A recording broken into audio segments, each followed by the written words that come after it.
¿Qué pasaría si te dijera que la historia del corrupto más legendario de El Salvador acaba de dar un giro inesperado? ¿Qué pasaría si te revelo que una simple redada en sus propiedades ocultaba algo mucho más grande de lo que imaginábamos? Pero antes de revelarte lo que descubrieron dentro de esas propiedades, necesitamos comprender el contexto. Porque si algo nos ha enseñado la historia del crimen organizado, es que los secretos no se esconden para siempre. Y créeme, cuando sepas lo que encontraron allí, vas a quedarte sin palabras. Alfredo Cristiani. Un nombre que evoca poder, dinero y control. Para entender su caída, hay que entender su ascenso. Cristiani no nació en la pobreza, ni en la violencia, ni en el crimen. Su infancia fue como la de cualquier niño de clase alta salvadoreña, rodeado de privilegios, buenos colegios y silencio. Su familia era una de las más influyentes del país. En las costas de San Luis, cultivaba algodón. Era un empresario más, o eso parecía. Pronto, esa fachada empresarial se convertiría en la plataforma de algo más grande. No tardó en entrar al mundo de la política, y en 1989, en pleno conflicto armado, alcanzó la presidencia bajo la bandera del partido Arena. A ojos del mundo, fue el presidente que firmó la paz. A ojos del pueblo, fue quien firmó los pactos más oscuros de la historia salvadoreña. Durante su mandato, se tejió una red invisible, una maquinaria perfecta de corrupción, favores, tráfico de influencias y enriquecimiento ilícito. Cristiani no solo gobernaba, dirigía el país como un empresario dirige su imperio. Cuando terminó su mandato, no se retiró. Desde las sombras, siguió moviendo los hilos del poder político, económico y judicial. Empresas, fundaciones, medios de comunicación, bancos. Su huella estaba en todas partes. Se decía que ningún presidente después de él se atrevió a tocarlo. Todos sabían quién era. Todos sabían de qué era capaz, pero nadie lo confrontaba. Por eso se ganó un apodo que lo definía, el intocable, hasta que apareció alguien que sí se atrevió.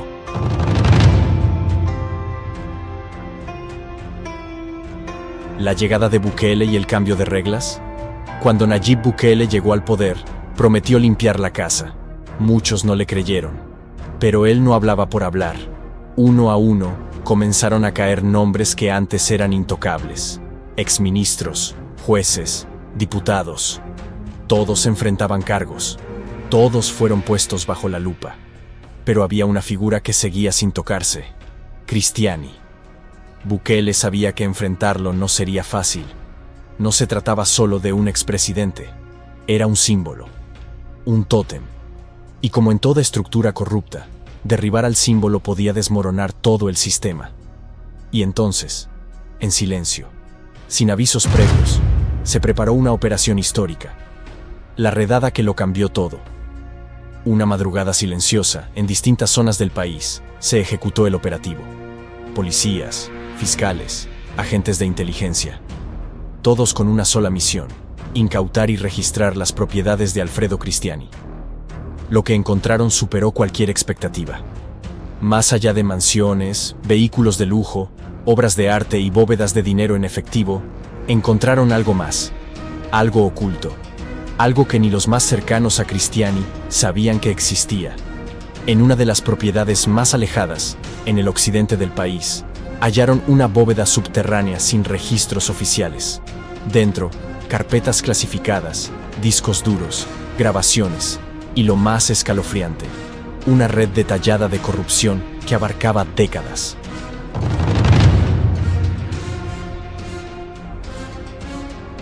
El corazón de la corrupción.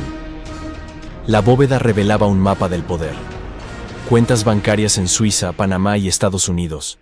Transferencias millonarias, pagos a jueces, contratos manipulados, pruebas de compra de voluntades legislativas, negociaciones con narcotraficantes, documentos que vinculaban incluso a expresidentes extranjeros. Pero había algo aún más impactante: una lista de nombres. Decenas de políticos actuales y del pasado, funcionarios activos, magistrados, militares, periodistas, embajadores. Todos conectados, todos implicados. Era el centro del poder, el cerebro de una estructura que gobernó en las sombras durante más de 30 años. Y todo estaba firmado con iniciales inconfundibles. AC, el derrumbe del imperio. A partir de ese hallazgo, la Fiscalía General activó procesos judiciales inmediatos. Se congelaron cuentas, se emitieron órdenes de captura y comenzaron a destaparse casos que llevaban años archivados. Pero había un problema. Cristiani ya no estaba. Nadie sabía dónde se encontraba. Algunos rumores hablaban de un jet privado rumbo a Italia. Otros, que aún está en territorio salvadoreño protegido por lo que queda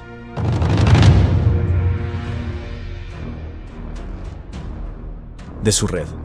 Algunos aseguran que negocia en silencio su entrega, a cambio de inmunidad o exilio. Sea cual sea la verdad, su leyenda como intocable ha sido destruida.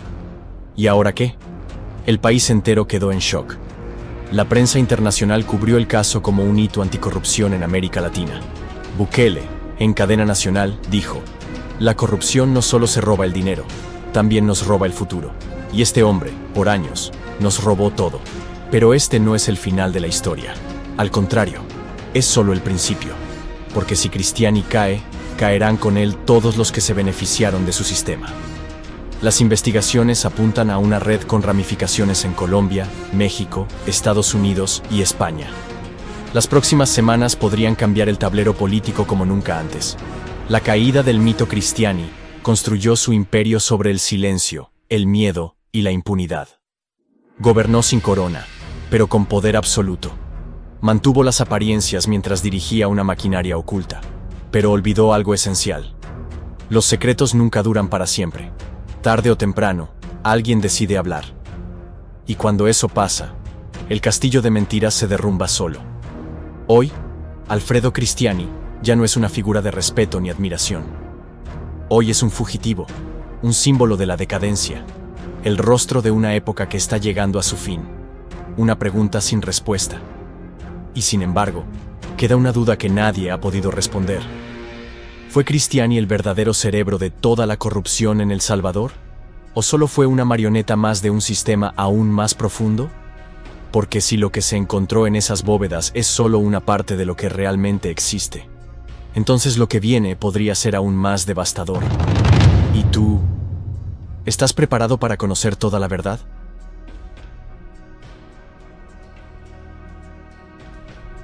El Salvador. ¿Quién sembró la corrupción? Corría 1992. Los fusiles callaban después de 12 años de guerra civil. Se firmaban los acuerdos de paz y con ellos, la promesa de una nueva nación. Más democrática, más justa, más limpia. Pero esa promesa se fue diluyendo, año tras año, como tinta bajo la lluvia. Lo que vino después no fue paz ni reconstrucción. Fue el inicio de una nueva guerra, silenciosa y despiadada: la corrupción. Y desde entonces, una pregunta ha flotado en el aire, como un fantasma sin tumba, como una herida sin cerrar. ¿Quién inició la corrupción en El Salvador? ¿El origen del veneno? La corrupción en El Salvador no nació de la noche a la mañana, viene de lejos. Desde los tiempos de las dictaduras militares, cuando el poder se heredaba entre generales y el dinero público se administraba con más secretos que el Vaticano.